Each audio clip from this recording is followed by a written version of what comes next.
They laughed when the elderly woman put an airplane turbine on top of her house, until they discovered why. Martha Ann Sullivan never imagined that at 72 years old, she would be dragging an airplane turbine with thick ropes, desperately trying to hoist it onto the roof of the house where she had lived for 50 years. The neighbors stopped on the dirt road to watch the bizarre scene, whispering among themselves that the widow had finally lost her mind. But she wasn't crazy. 3 days earlier, while cleaning the room that belonged to her late husband Arthur, she had found a yellowed letter hidden inside a rusty toolbox. The discovery would completely change her peaceful life in the small town of Clear Creek in rural Pennsylvania. In the letter, Arthur confessed to having kept that airplane turbine for over 40 years, and that now she needed to return it to save the family property. "Mrs. Martha, are you sure you don't want some help?" shouted Mr. Howard, the retired neighbor who lived next door. "I don't need help, thank you," she answered, out of breath, pulling the ropes with all the strength her arthritic hands would allow. The truth was that Martha was ashamed to explain why.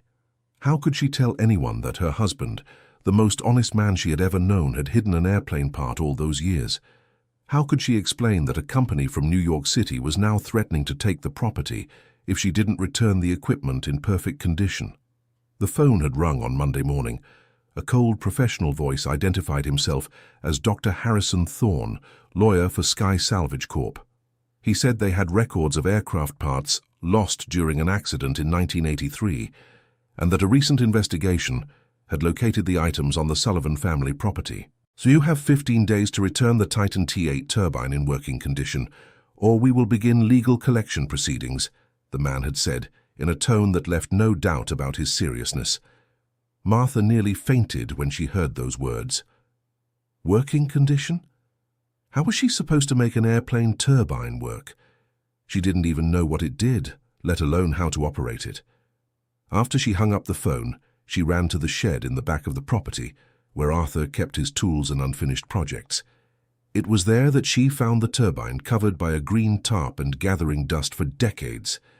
It was bigger than she had imagined, weighing at least a ton, and was completely rusted. The letter explained that Arthur had found the part after the crash of a small private plane that went down in the woods near the property. The pilot didn't survive, and when rescue teams came to collect the wreckage, some smaller items were left behind in the dense vegetation. Arthur, young and curious at the time, took the turbine home with the intention of returning it later, but the years went by. He started a family and ended up completely forgetting about it.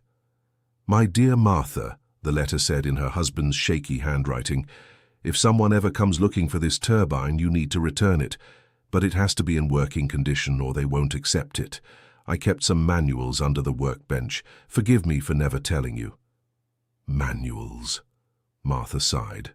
Arthur had always been a practical man, fixing everything from bicycles to tractors, but she had never been interested in those mechanical things.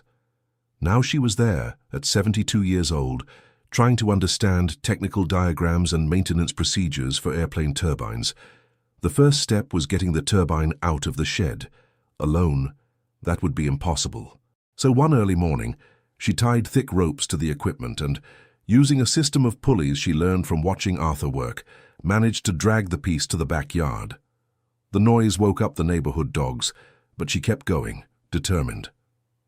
Now came the hardest part, getting the turbine into a position where she could test it. The manuals indicated the equipment needed to be elevated and firmly secured to operate safely. The roof of the house seemed like the most logical place. "Mum, for heaven's sake, what are you doing?" shouted Sarah, her 45-year-old daughter, who had just arrived home from her shift at the city hospital. Sarah was the head nurse and one of the most respected people in Clear Creek. Upon seeing her mother trying to hoist an airplane turbine, she figured Martha was having some kind of psychotic episode. "Hi, sweetheart. Don't worry, everything's under control," Martha replied, without stopping to pull the ropes.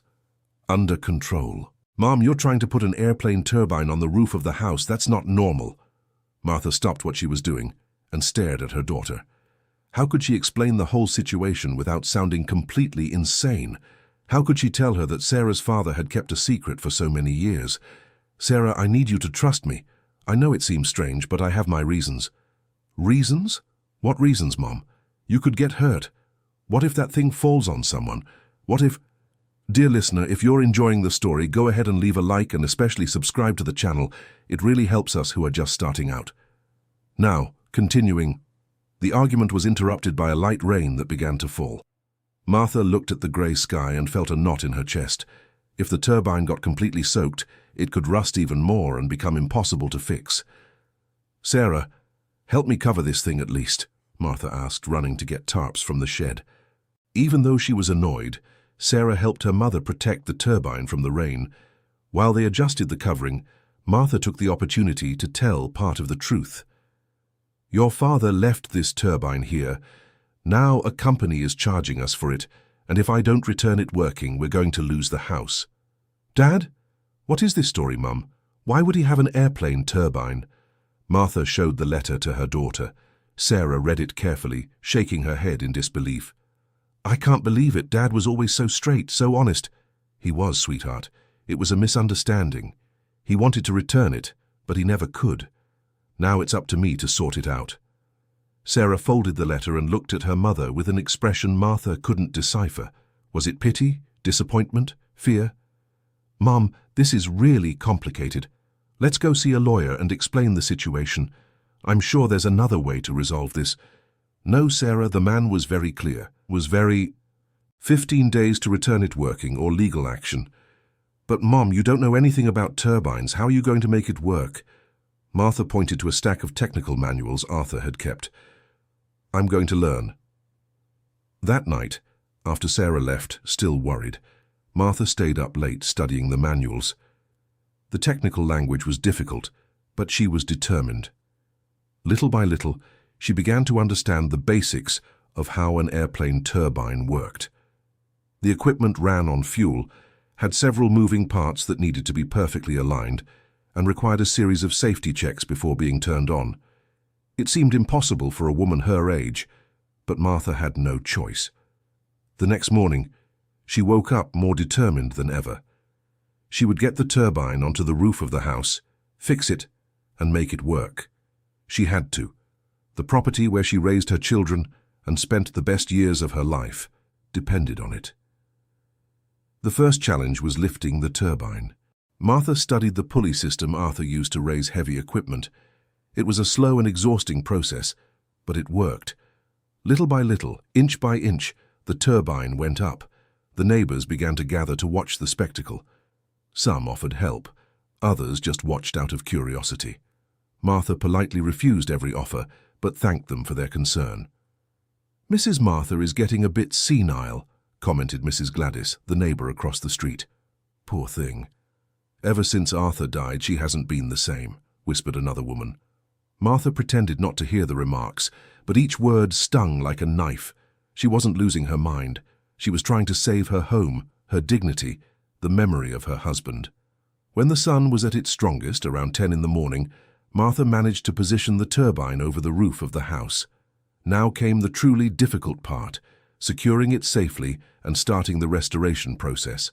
The first step would be to open the turbine and check the internal state of the parts. Martha climbed onto the roof, carrying a toolbox that weighed almost as much as she did. The height frightened her, but she had no choice. As she worked, she thought about Arthur. How could he have kept such a big secret for so many years? But then she remembered the caring man he was, always trying to shield the family from any worry. He probably planned to sort it all out himself and never imagined he would die first. Arthur had passed away 2 years ago, the victim of a sudden heart attack. Martha still missed him every single day. He was her life partner, her best friend, her counselor. Now she was alone to face the consequences of his decisions. The turbine was in terrible shape. 40 years of moisture had corroded several metal parts. Some moving pieces were locked tight with rust. Martha cleaned each component with chemicals she found in the shed. Following the instructions in the manuals, the work was exhausting. Her back ached, her hands were bruised from the heavy equipment, but she wouldn't give up. With each part cleaned, with each bolt loosened, she felt she was getting closer to her goal. At the end of the first day on the roof, Martha had managed to open the turbine completely and assess the damage. The situation was serious, but not impossible. She would need some replacement parts, special lubricating oils, and a great deal of manual labor. Sarah came back in the late afternoon, accompanied by her husband, David. "Mother, with all due respect, this is getting dangerous," David said, watching Martha work up on the roof.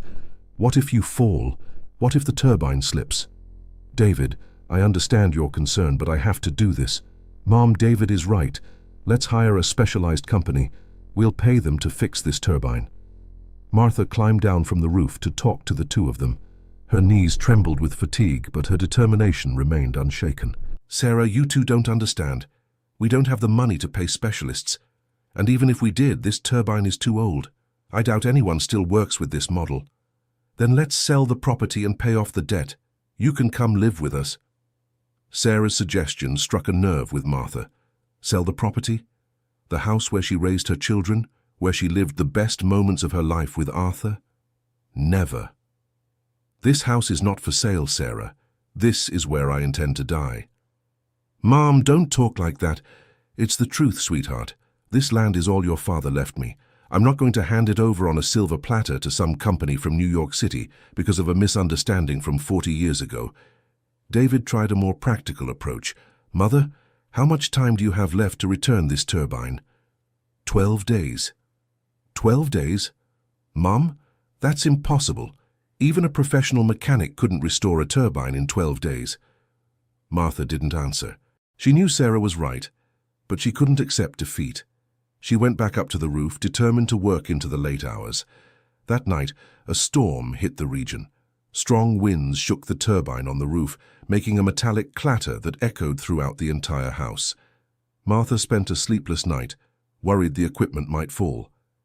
In the morning, she found that rain had seeped into parts of the turbine she had left open, more moisture, more rust.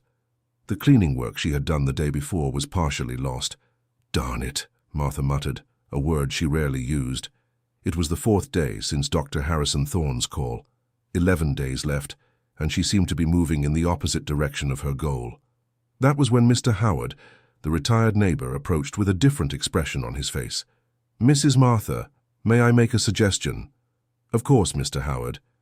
You know I worked at Steel Valley Air Base for 30 years, right?" Martha didn't know. Mr.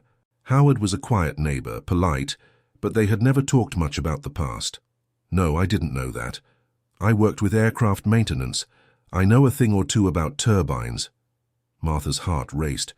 Could it be that the help she needed had been right next door all along? "Could you give me a few tips?" "I can do better than that. I can help you fix that turbine."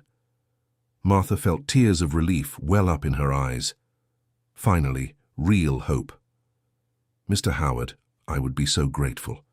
But why didn't you offer help before?" "I thought you were just... well, I didn't quite understand what you were doing. Now that I've seen the turbine up close, I recognize the model. It's a Titan T8, used in small commercial aircraft in the 80s. You know this model?" "I sure do. In fact, I remember an accident around here in the 80s. A private plane crashed in the woods, and not everything was found at the time. I always wondered where some of the parts ended up." Martha told Mr. Howard the whole story. Her husband's letter, the company's threat, the 12 days remaining. Mr. Howard listened carefully, occasionally nodding his head. "Mrs. Martha, this situation is more complicated than you think, but it's also simpler than it seems." "What do you mean?" "Let me explain. First, this company that called you might be trying to pull a scam. 40 years after an accident, it's very strange for someone to show up demanding parts. But they had very specific information about the turbine. Information anyone can get from public aircraft accident records. Mrs. Martha, did you check whether Sky Salvage Corp actually exists?" Martha went silent. She hadn't checked anything. She simply believed the man on the phone and panicked. "Second," Mr. Howard continued, "even if the company is real, there's something called statute of limitations. After this much time, they can no longer take legal action against you." "Are you sure?" "I'm sure. I worked for years with legal matters in military aviation, but let's suppose I'm wrong. Let's suppose we really do need to return this turbine in working condition." "Yes?" "That's entirely possible. This turbine is in good shape considering the years. With some replacement parts and skilled labor, we can get it running. Martha felt a wave of hope and relief. Maybe she wasn't alone in this battle. Mr. Howard, would you really do this for me? I'd be glad to, Mrs. Martha. I haven't touched turbines in years. It'll be like going back in time. And where do we get the replacement parts? Leave that to me. I have some contacts in the area.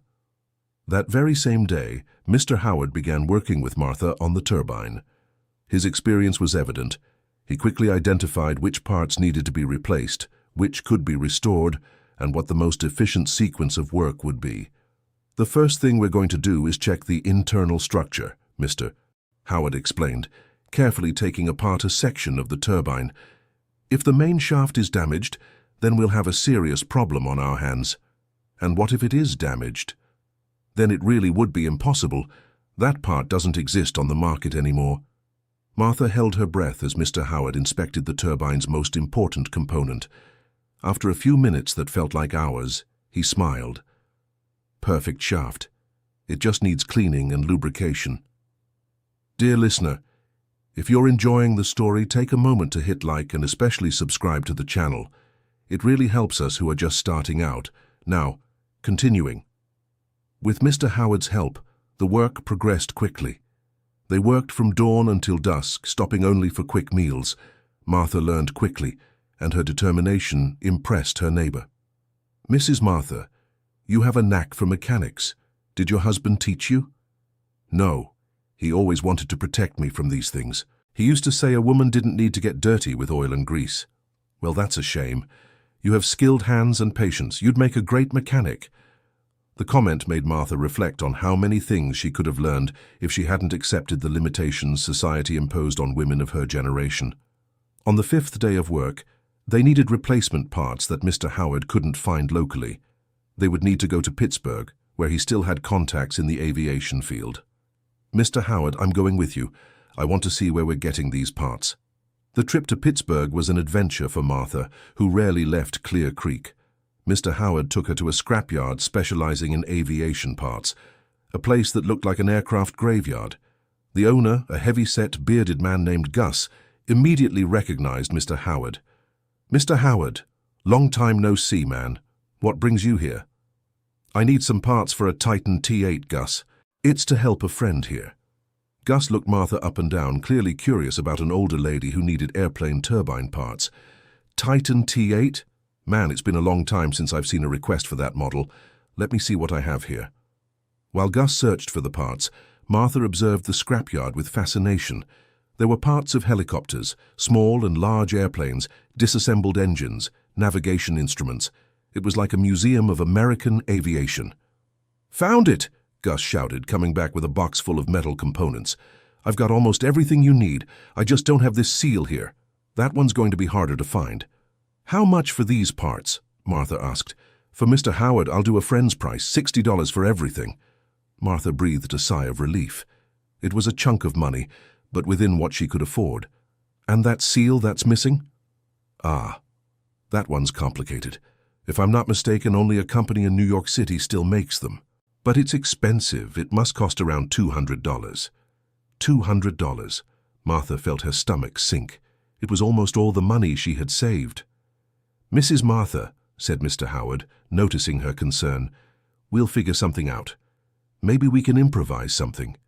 Wait a minute, Gus interrupted. What are you going to use this turbine for? Just to run, or actually to fly? Just to run, Martha answered. We need to prove it's operational. Ah, then it might be simpler. For a function test, I can find a used seal that'll work perfectly. Would that be possible? Let me take a look at my inventory. I think I have something that'll work. Gus came back 20 minutes later with a seal that, according to him, was in good condition for testing. This one will work perfectly for what you need, and I won't charge anything extra. Consider it a gift. Martha wanted to hug the man. That kindness from a stranger moved her deeply. On the way back to Clear Creek, Mr. Howard and Martha planned their next steps. With the necessary parts, they could finish the restoration in 3 more days. That would leave a week for testing and adjustments before the final deadline. Mr. Howard, how will I ever thank you for all your help? Mrs. Martha, there's no need to thank me. I'm really enjoying this project. It's been years since I felt this useful. But why are you doing this for me? Mr. Howard stayed silent for a few miles before answering. My wife died 5 years ago. Since then, I've lived alone without much purpose. Helping you has given me something important to do. Martha held her neighbor's hand for a moment. They had both lost their life partners and were trying to find meaning in the years they had left. We'll make it, Mr. Howard. We're going to get this turbine running. Yes, we will, Mrs. Martha. Back at the property, they found Sarah waiting in the yard, accompanied by an unfamiliar man in a suit and tie. Mom, this is Dr. Harrison Thorne from Sky Salvage Corp. Martha's heart nearly stopped. The man from the phone had shown up in person, and he didn't look friendly at all. Mrs. Martha Sullivan? The man said, extending his hand formally. I came to check on the status of the turbine we discussed over the phone. Good afternoon, Martha replied, trying to stay calm. How can I help you? You have 5 days remaining on the deadline we established. I need to verify that there's progress on the restoration of the equipment. Dr. Thorne looked up at the roof of the house where the turbine was positioned, then at Martha and Mr. Howard, covered in grease and oil. I see you're trying to fix it yourself. That's interesting. There was a mocking tone in the man's voice that irritated Martha. We're making good progress, she said, lifting her chin defiantly. Mrs. Sullivan, I'll be direct with you. This turbine is worth a lot of money. It can't be repaired by amateurs. If it isn't delivered in perfect working condition, we'll have to take other measures. What other measures? Asked Mr. Howard, stepping up beside Martha. And you are? Mr. Howard, former mechanic at Steel Valley Air Base, aircraft turbine specialist. Dr. Thorne's expression shifted slightly. He clearly hadn't expected to find someone qualified working on the project. Mr. Howard, do you have certification to work with civilian aircraft equipment? I have all the necessary certifications, Mr. Howard lied, keeping his voice steady. Interesting. Well, either way, a deadline is a deadline. 5 days, turbine running perfectly, or we begin the legal collection process. After Dr. Thorne left, Sarah approached her mother. Mom, that man scared me. He seems dangerous. Dangerous how? Asked Martha. I can't explain it. Something about the way he is. It doesn't seem right. Mr. Howard, who had stayed quiet during the conversation with Dr. Thorne, finally spoke up. Mrs. Martha, I think we should look into this company more closely. Something doesn't add up. What do you mean? This Dr. Thorne asked questions about my certification, but he didn't show any technical knowledge about turbines. That's strange for someone who works with aircraft parts recovery. You think he's lying? I think we need to find out. Sarah, do you have internet access at the hospital? I do. Why? Tomorrow, search for everything you can about this Sky Salvage Corp. Website, tax records, address, phone numbers. I want to know if this company actually exists.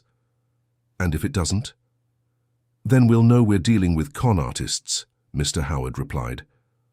That night, Martha slept poorly. What if Mr. Howard was right? What if this whole thing was an elaborate scam? But then how to explain the specific knowledge about the turbine, about the 1983 accident? The next morning they returned to work with renewed energy. If Dr. Thorne came back in 5 days, he would find a perfectly functional turbine. Scammer or not, Martha wanted to be prepared. The assembly work was delicate. Each part had to be in the exact position, each bolt tightened with the correct torque. Mr. Howard double-checked everything before moving on to the next step. Mrs. Martha, do you see how these blades fit into the central rotor? I do. They have to be perfectly aligned. If even one is off by a millimeter, the turbine could explode when we turn it on. Martha swallowed hard. She hadn't thought about the safety risks involved. Mr. Howard, is it safe to run this test here at home? If we do everything right, yes, but we're going to take every precaution. When it's time for the test, we'll evacuate the area. In the middle of the afternoon, Sarah showed up with information about Sky Salvage Corp. Mom, I found some interesting things. The company does exist, but it was founded only 2 years ago. And the registered address is a small commercial building in New York City. What about Dr. Harrison Thorne? That name doesn't show up anywhere connected to the company, not as a partner, not as an employee. Martha and Mr. Howard exchanged meaningful looks. Sarah, were you able to talk to anyone at the company? I tried calling several times. It always goes to voicemail. I left several messages. No one called back. That confirms my suspicions, said Mr. Howard. Mrs. Martha, someone is trying to pull a scam on you. But how did they know about the turbine? Good question. An outsider wouldn't have that information. It has to be someone from around here, someone who knew your Arthur. Martha thought about the people who might have that knowledge. Arthur was a reserved person. He didn't usually talk about his projects with many people. Who else could know about the turbine stored in the shed? Mr. Howard, do you remember anyone else who worked in aviation around here in the 80s? Let me think. There were people from the Cleveland Flying Club who used to come around here for recreational flights, a few freelance mechanics who serviced private planes. Any specific names? I don't remember well, it's been a long time, but I can ask some friends at the Steel Valley Air Base. Meanwhile, they continued working on the turbine. It was almost complete. Only a few final adjustments and the functional test remained. At the end of the day, Martha went up to the roof to admire the work. The turbine was completely transformed. What had once been a pile of rusty metal now looked like a sophisticated machine ready to run. Mr. Howard, I can't believe we did it. The hardest part is done, Mrs. Martha. Tomorrow, we run the test. What if it doesn't work? It will work. I'm sure of it. But Martha was nervous. What if something went wrong? What if the turbine actually exploded? What if, even if it worked, Dr. Harrison made up another reason not to accept it? That night, she called Tyler, her 16-year-old grandson, who lived in Pittsburgh with his father.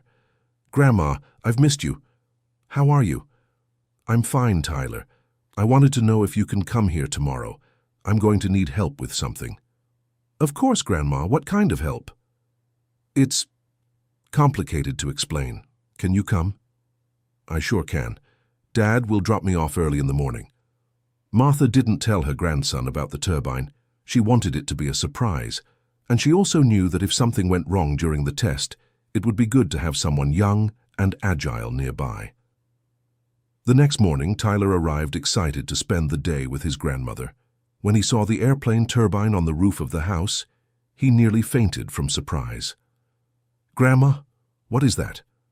It's a long story, Tyler. I'll tell you later. Right now, I need your help with something very important. Mr. Howard arrived early, carrying safety equipment borrowed from a friend. Safety goggles, earmuffs, fire extinguishers. Mrs. Martha, before we turn on the turbine, let's check everything one last time. They spent the entire morning checking every detail. Fuel level, electrical connections, alignment of moving parts, safety systems. Tyler, you'll be in charge of the fire extinguisher. If I make this signal, Mr. Howard showed a hand gesture, you hit the switch immediately. The boy nodded, taking the responsibility seriously. And if the turbine runs normally, Martha asked, then we'll let it run for exactly 5 minutes and shut it down. If it goes past that time without problems, it means the restoration was perfect. Sarah arrived at lunchtime accompanied by David and several other people.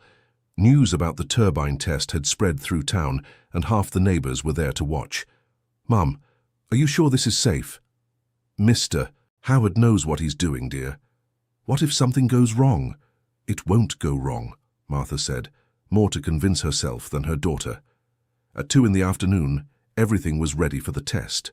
Martha, Mr. Howard, and Tyler went up to the roof, while the others positioned themselves at a safe distance in the yard.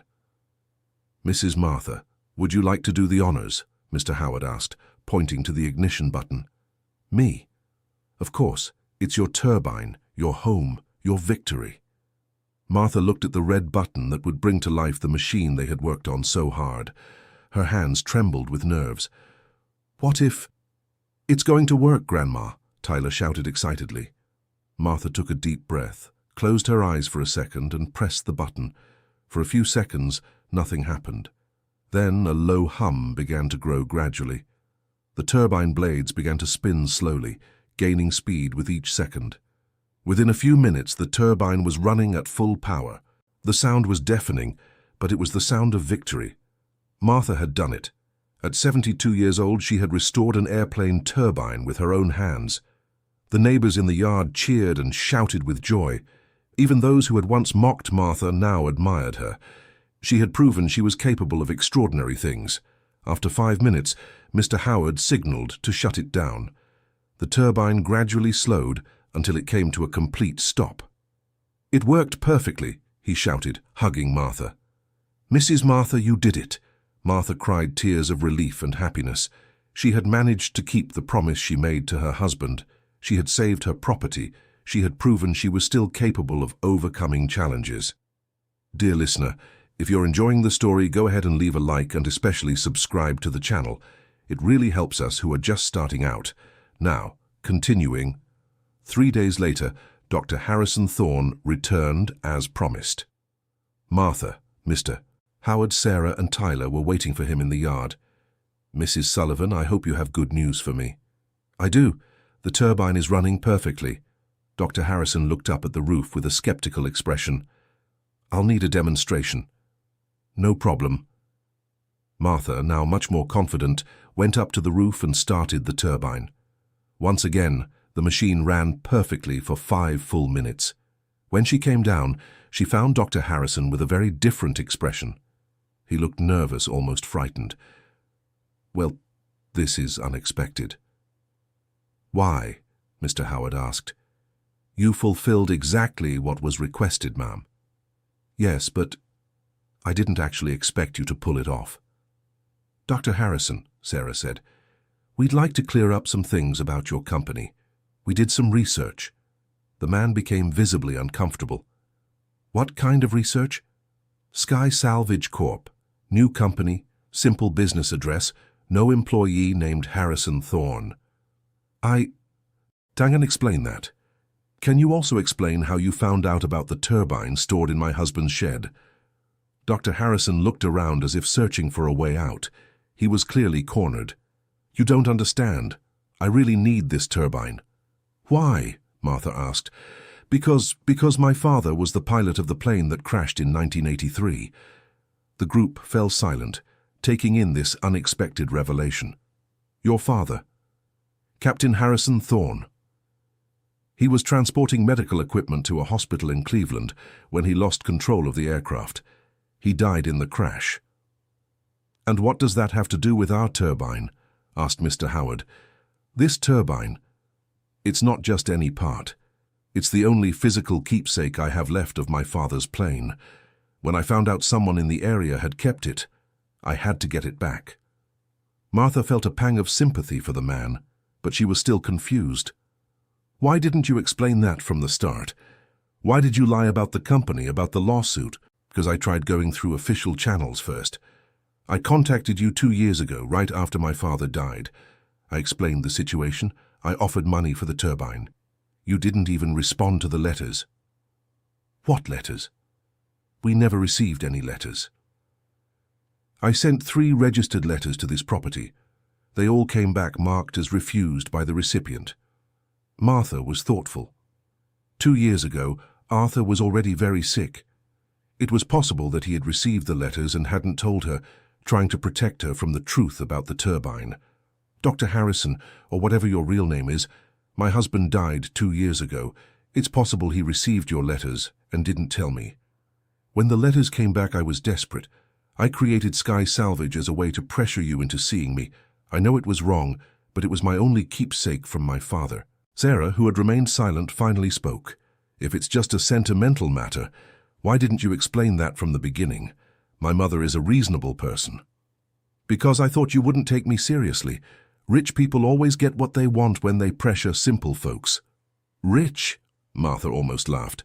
"Son, do you think we're rich? Well, you have this property, the house. This property is worth practically nothing. The house is falling apart. If we were rich, do you think I'd be up on the roof fixing a turbine at 72 years old?" Dr. Harrison looked around with different eyes, noticing for the first time the simplicity of the place. "I didn't notice. I apologize." "What's your real name?" asked Mr. Howard. "Harrison Thorne, Jr.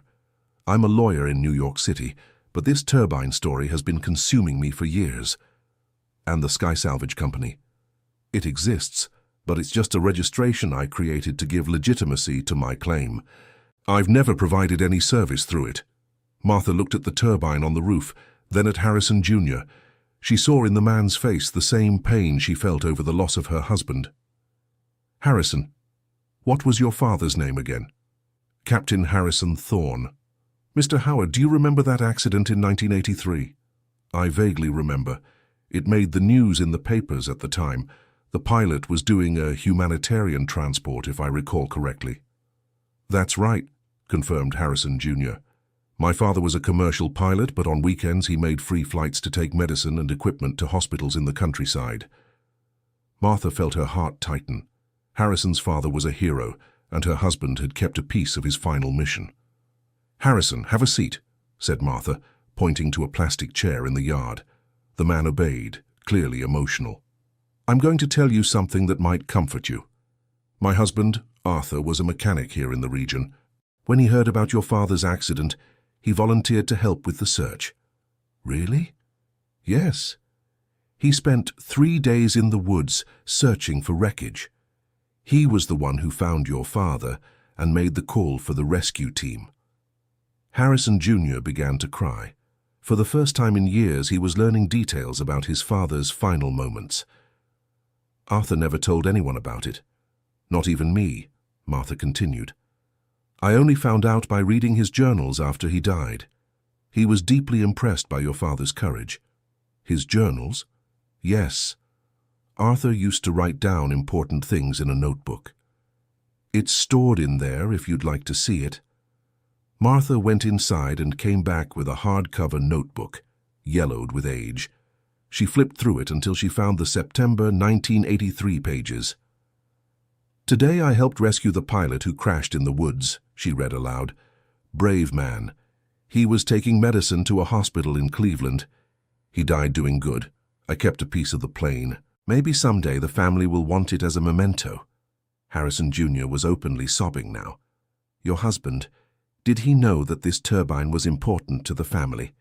"He did. That's why he preserved it all these years. Arthur always intended to give it to you, but he never knew how to find you. And I was trying to take by force what he was keeping for us." Martha stood up and placed her hand on the man's shoulder. "Harrison, you weren't trying to steal anything. You just wanted to honor your father's memory. That's beautiful, not wrong. But I lied. I made up a fake company. I threatened to sue. You were desperate. Desperate people do things they normally wouldn't." Mr. Howard, who had watched the entire conversation, finally spoke up. "Harrison, may I ask a technical question?" "Of course." "Do you really need the turbine to work, or do you just want the physical part?" "Actually, I just want the part. It doesn't need to work. I want to turn it into a sort of memorial for my father." "Then we have a problem," said Martha. "Why?" "Because after all the work we put into making it work, I've grown attached to this turbine. I don't know if I can part with it." Harrison Jr. looked at Martha with a panicked expression, thinking she wasn't going to hand over the turbine. "But I can pay for your work. I know you spent money and effort." "It's not about money, Harrison. It's sentimental. This turbine taught me that I'm still capable of things I never imagined. So, you're not going to give it back?" Martha was silent for a long moment, looking back and forth between the turbine on the roof and Harrison Jr.'s hopeful face. "I'll make you a proposal," she said finally. "The turbine is yours because it truly belongs to your father's memory, but I want you to come here once a month to visit it." "What do you mean?" "I want you to leave the turbine here, working as a memorial. Once a month you come to Clear Creek. We turn on the turbine together, and you tell me more stories about your father." "You would do that?" "I would. Arthur would be happy to know that the piece he kept with such care is honoring the memory of a hero." Harrison Jr. stood up and hugged Martha, crying with gratitude. "Thank you so much. I don't know how to thank you." "No need to thank me. You just need to come visit us." "I will. Every month, I promise." Sarah Sullivan, who had watched the whole conversation moved, approached her mother. "Mom, you always surprise me." "Why?" "Because when I thought I understood who you were, I find out you're even more special than I imagined." That afternoon, Martha, Mr. Howard, Tyler Sullivan, and Harrison Jr. went up to the roof together for one last demonstration of the turbine. This time, it wasn't a technical test, but a celebration. When the turbine started running, Harrison Jr. closed his eyes and imagined his father bravely piloting through a storm to deliver medicine to people in need. "Dad, I finally found a piece of you," he whispered. Martha, beside him, also closed her eyes and imagined a young Arthur searching the woods for survivors, driven by compassion and the desire to help. Mr. Howard thought about the retirement years he had spent feeling useless and how this project had given his life meaning again. Tyler Sullivan, the youngest of the group, thought about how his grandmother had transformed from a fragile old lady into a strong, capable woman. And Sarah Sullivan, watching from below, thought about how she had underestimated her mother and promised herself she would never doubt her abilities again. When the turbine stopped working 5 minutes later, everyone climbed down from the roof in silence. It was as if they had taken part in a religious ceremony. "Harrison," Martha said, "when you come next month, let's start planning a proper memorial for your father." "A memorial?" "Yes, this turbine deserves a special place, with a plaque telling the story of Captain Harrison Thorne and his final mission." "You would do that?" "Of course. Mr. Howard can help us with the technical aspects, Tyler with the historical research, and Sarah with her hospital contacts to get more information about your father's mission." "You barely know me." "Harrison, good people recognize one another. Your father was a hero. You're a son who honors his father's memory, and we're a family that believes in doing what's right." That weekend, Harrison Jr. stayed in Clear Creek as Martha's guest. She prepared the guest room that hadn't been used in years and cooked local specialties for him to try. Over meals, they shared stories about their families. Harrison talked about growing up without his father, about how his mother struggled to raise him on her own, about how he became a lawyer to honor the sense of justice his father had instilled in him. Martha talked about her years of marriage to Arthur, about how they raised their children with simplicity and love, about how she still missed his presence every day. "Martha," Harrison said during Sunday dinner, "can I make a confession?" "Of course. When I started this search for the turbine, it was purely out of selfishness. I wanted to have something physical from my father to comfort me. And now? Now I understand that memories aren't in objects, but in actions. My father lived doing good, and the best way to honor him is to continue that legacy. How do you plan to do that? I don't know yet.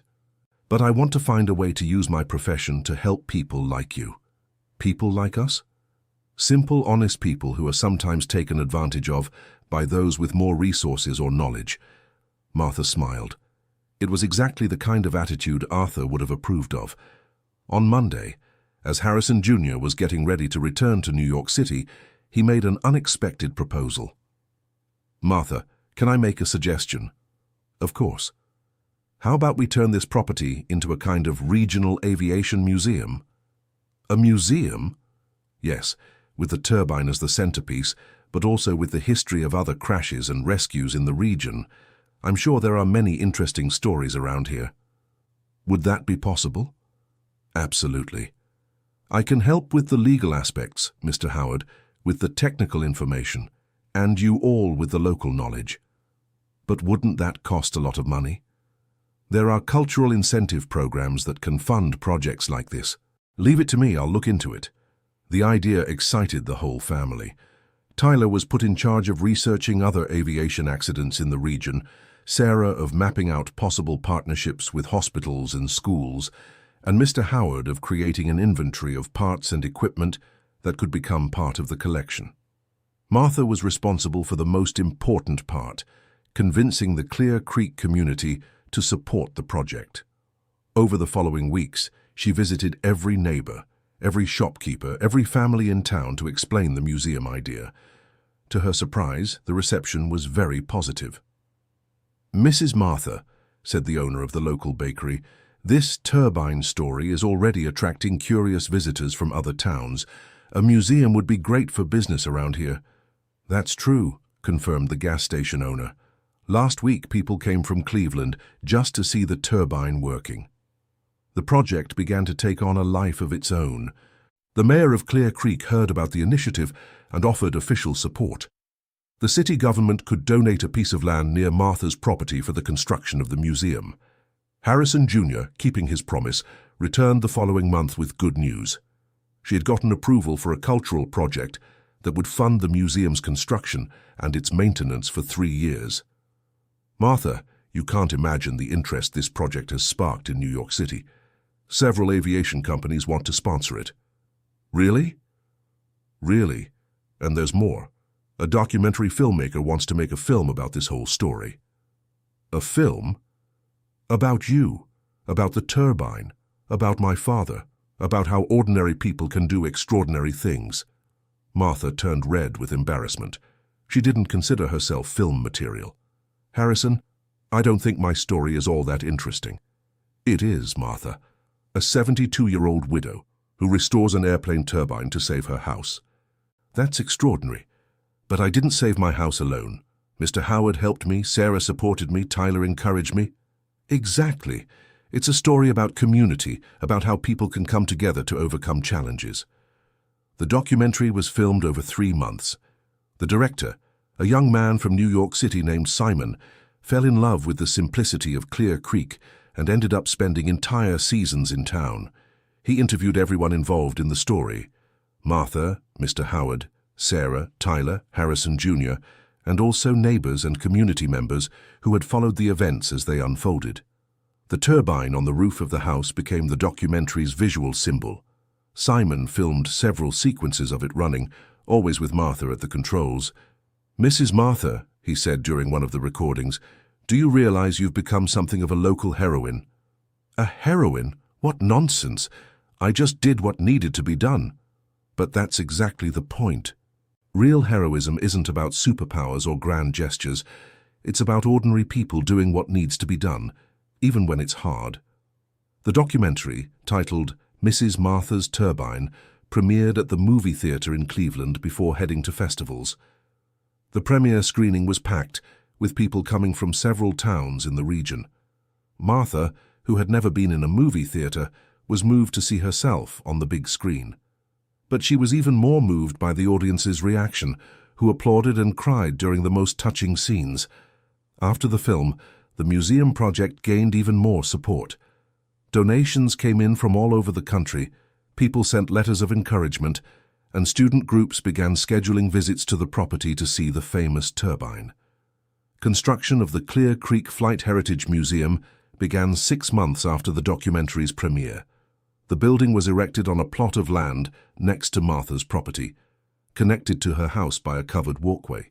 The turbine remained on the roof of the house, but now protected by a glass enclosure that allowed viewing from all angles. An interpretive panel told the whole story, from the 1983 accident to the restoration done by Martha and Mr. Howard. The museum also included other stories of regional aviation, heroic rescues, humanitarian flights, accidents, and their investigations. Mr. Howard became the technical curator responsible for explaining the mechanical aspects to visitors. Tyler, now in his senior year of high school, decided to study aeronautical engineering, inspired by the whole experience. He worked at the museum as a guide on weekends, telling his grandmother's story to fascinated tourists. Sarah moved to a nearby house to be closer to her mother and the museum. She coordinated the educational activities, welcoming school groups and organizing talks on aviation and regional history. Harrison Jr. faithfully kept his promise to visit every month.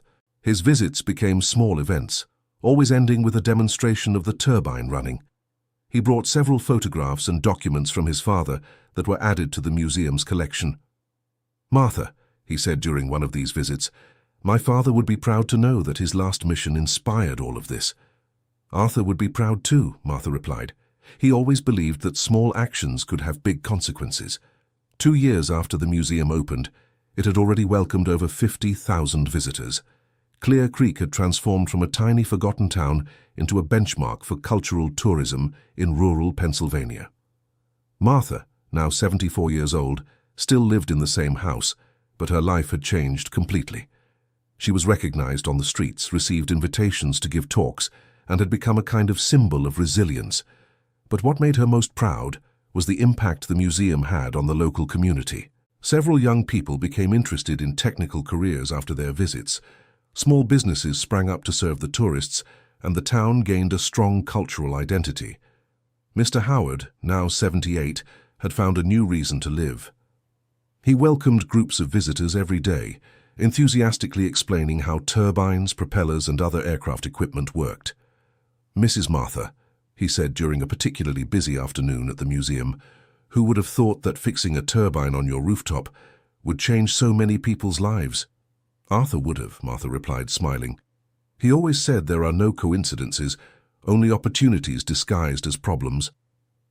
During one of the monthly turbine demonstrations, an unexpected event brought even more emotion to the story. A private plane landed at the small airstrip near town, and an elegant white-haired lady stepped out. "Excuse me," she said, approaching Martha. "I'm looking for the famous turbine of Captain Harrison Thorne." "You're in the right place. Can I help you?" "I'm Evelyn Thorne, Captain Harrison's widow. I learned about the story through my son, Harrison Jr." Martha was speechless. She was standing before the widow of the hero who had inspired that entire journey. "Mrs. Evelyn, what an honor to meet you. Harrison Jr. speaks so highly of you. And I hear so much about you. I came to thank you in person for caring for my husband's memory with such devotion." "It was a privilege. Your husband was an admirable man." Evelyn spent a week in Clear Creek, staying at Martha's house. The two widows connected deeply, sharing their experiences of losing their partners and finding purpose in life after their grief. "Martha," Evelyn said on the eve of her departure, "do you know what the most beautiful thing about this whole story is?" "Tell me." "It's that my Harrison died doing what he loved, helping people, and you took a piece of his plane and turned it into a way to keep helping people." "I never thought of it that way." "That's exactly what's happening. This museum is educating young people, developing the community, preserving important stories. It's as if my husband's work never stopped." That perspective moved Martha deeply. She had started that journey trying to solve a personal problem and ended up creating something much bigger. On the museum's 3rd anniversary, the town of Clear Creek organized a grand celebration. Regional officials, representatives from aviation companies, families who had benefited from Captain Harrison's humanitarian flights, and hundreds of visitors gathered for the event. Martha was honored with the title of Honorary Citizen of the State of Pennsylvania. But what moved her most was seeing Tyler Sullivan, now an aeronautical engineering student, present his first project, a small unmanned aircraft that could be used in rescue missions. "Grandma," he said during the presentation, "this project is inspired by Captain Harrison's story and by the example of courage you gave us." "What do you mean?" "The drone can carry medicine and supplies to hard-to-reach places, continuing the kind of work Captain Harrison used to do." Martha couldn't hold back her tears. The cycle was closing perfectly, from the tragedy of the plane crash to the inspiration for new technologies that could save lives. During the closing speech of the celebration, Martha stepped onto the stage to address the audience. Her words were simple, yet deeply moving. 3 years ago, I was just a widow trying to solve a problem my husband had left behind.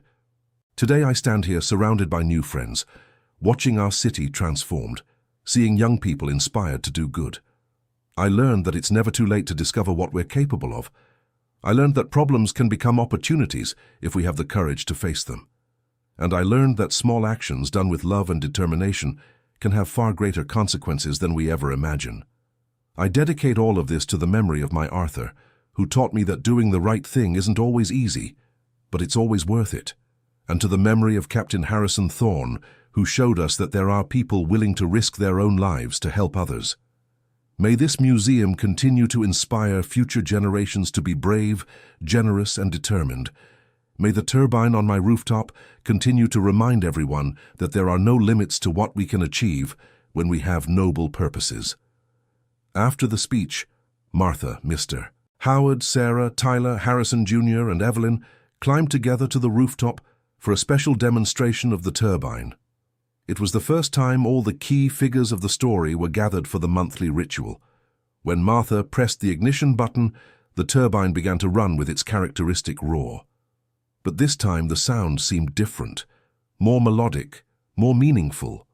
It was the sound of triumph over adversity, of a community coming together, of memory being honored, of a legacy being built. As the turbine ran, each person on the rooftop reflected on the journey that had brought them there. Martha thought about how a frightening discovery had turned into the greatest adventure of her life. Mr. Howard thought about how helping a neighbor had renewed his sense of purpose. Sarah thought about how she had rediscovered her mother's strength and wisdom. Tyler thought about how his grandmother's courage had shaped the course of his own life. Harrison Jr. thought about how the search for his father's memory had found a family that would honor it forever. Evelyn thought about how her husband's legacy was alive and inspiring new generations. When the demonstration ended and the turbine was shut off, they remained on the rooftop for a few minutes in silence, absorbing the magnitude of what they had built together. "Martha," said Harrison Jr., "thank you for turning my obsession into a noble cause." "Mr. Howard," said Martha, "thank you for teaching me that I can still learn new things." "Mom," said Sarah, "thank you for showing me that we should never underestimate the people we love." "Grandma," said Tyler, "thank you for teaching me that courage has no age." "My dear Martha," said Evelyn, "thank you for honoring my husband in a way I could never have imagined." "Thank you all," Martha replied, "for turning what seemed to be my biggest problem into the greatest joy of my life." They came down from the rooftop with a sense of mission accomplished. The turbine that had once drawn mockery and concern was now the symbol of a united community and transformed lives. That night, during the celebration dinner at Martha's house, Harrison Jr. made a special announcement. "Everyone, I have some news for you. I've decided to move to Clear Creek for good." "Really?" asked Martha excitedly. "Yes. I'm going to open a law office here to serve people in the region who need legal assistance but can't afford the big firms." "How wonderful!" exclaimed Sarah. "And there's more. Evelyn has decided to invest in an inn to welcome the museum's visitors. She's moving here too." "Really?" Martha looked at Evelyn surprised. "Yes, it's true," confirmed Captain Harrison's widow. "At 75, I decided to start my life over in a town that honors my husband's memory with so much love." The table burst into applause and cheers. The family was growing, the community was growing stronger, and the future seemed full of possibilities. In the following months, the changes took hold. Harrison Jr. rented a house near the museum and began taking on cases for farm workers, small business owners, and families who needed legal guidance. He charged nominal fees or accepted payment in goods when clients couldn't afford to pay. Evelyn bought an old house in the center of town and turned it into a cozy inn with 6 bedrooms. The Captain's Rest Inn quickly became the favorite spot for museum visitors, offering homemade breakfasts and stories about regional aviation. The museum kept growing. New items were donated by aviation companies, private collectors, and families who had lost loved ones in plane crashes. Each item carried a story, and each story enriched the collection. Mr. Howard developed an educational program for technical schools in the region. Mechanic students came regularly for hands-on classes with the museum's equipment. Many of them developed an interest in aviation after those experiences. Tyler finished high school as the top student in his class and earned a full scholarship to study aeronautical engineering at a public university. During his vacations, he always came back to work at the museum and developed projects related to humanitarian aviation. Sarah took over the museum's administration when it became too large to be managed as a volunteer project. She left the hospital to devote herself entirely to the development of the cultural space. Martha, now 75, remained the central figure in everything. Every morning she climbed up to the roof for a visual inspection of the turbine. It was no longer necessary, but it had become a personal ritual of connection with Arthur and with the journey that had transformed her life. One morning, while doing her routine inspection, Martha found a letter someone had left tucked into the turbine's protective grille. It was from a 17-year-old girl named Marina from a nearby town. "Mrs. Martha," the letter said, I learned about your story through the documentary and came to visit the museum last month. I wanted to tell you that you inspired me not to give up on my dream of becoming a pilot, even when everyone says it's a man's profession. If you could fix a turbine at 72, I can get into flight school at 17. Thank you for teaching me that there are no limits when we have determination. Martha kept the letter with great care. It was another confirmation that everything had been worth it. During lunch, she shared the letter with the family. Everyone was moved by the impact the story was having on young people's lives. "Mom," Sarah said, "do you realize how many lives you're changing?" "It's not me who's changing them, dear. It's people deciding to change themselves. I'm just offering an example that it's possible."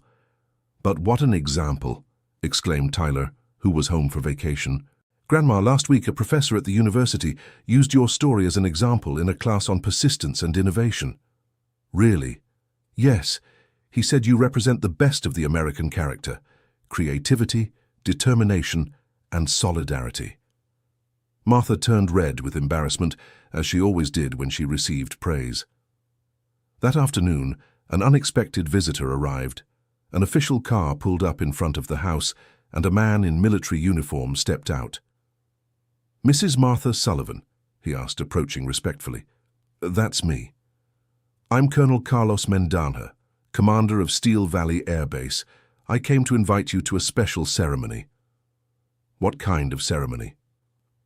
"We're going to honor Captain Harrison Thorne posthumously with the Skyward Valor Medal. We'd like you and your family to be present." "It will be an honor. And there's more. We'd like to invite you to be the keynote speaker at a conference on humanitarian aviation that we're holding next month." Martha nearly fainted. She, who until 3 years ago hardly ever left Clear Creek, was now being invited to speak at air bases. "Colonel, I don't know if I'm the right person for this." "You are exactly the right person. Your story shows that aviation isn't just about technology, but about people, about purpose, about how small actions can have big impacts." The ceremony at Steel Valley Air Base was moving.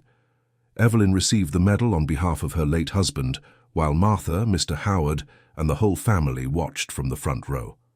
During her speech at the conference, Martha surprised everyone with her naturalness and wisdom.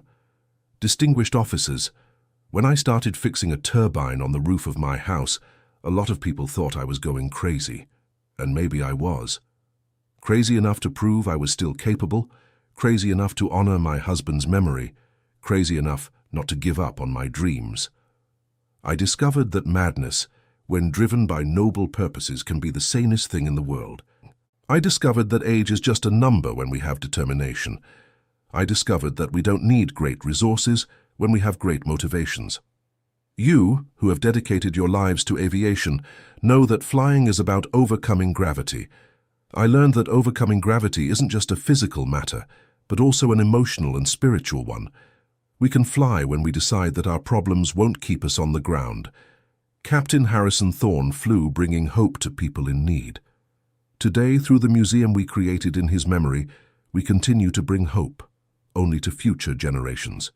It's a different flight, but with the same noble purpose."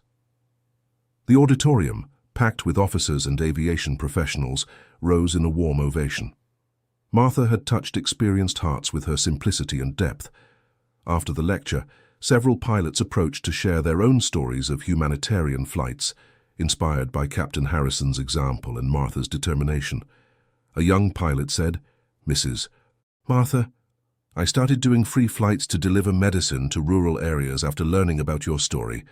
If you manage to restore a turbine to honor a hero, I can use my plane to continue his work." On the way home, Martha reflected on how life had changed. What started as a desperate problem had become a source of constant purpose and joy. At the entrance to town, she saw the new sign the City Hall had installed. "Clear Creek, home of the Flight Heritage Museum. Welcome to the city of Mrs. Martha's turbine." Martha smiled. Arthur would be proud to know that her name was forever etched into the history of the town where they had lived so many happy years together. That night, after family dinner, Martha went up to the roof for her nightly turbine inspection. It was something she rarely did, but the emotion of the day called for a special moment of reflection. Under the moonlight, the turbine seemed even more imposing. 3 years ago, it was just a pile of rusted metal stored in the shed. Now it was the symbol of a community, the inspiration of a generation, the living memorial of a hero. "Arthur," she murmured, looking at the stars, "I hope you're proud. I managed to solve the problem you left behind, but more than that, I turned it into a blessing."